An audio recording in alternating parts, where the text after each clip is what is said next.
Рождения! С днем рождения! Самирчик, Türkiye'de Samira emmesinin aydınlar savaşlarının kovladı. С днем рождения!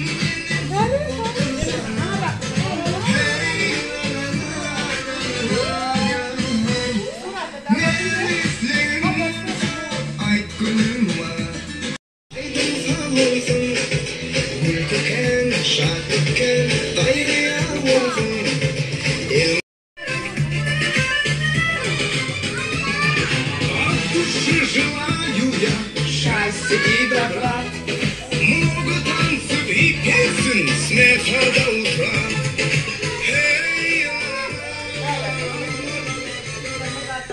Я вчера подумал, что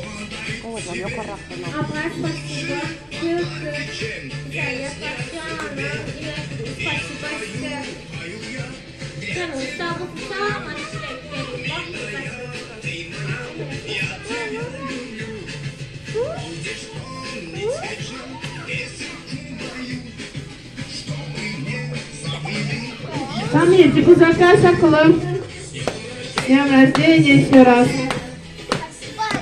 Bağırsa yiğit olsun, nesip olsa. Allah kan avrayla yiğit olsun.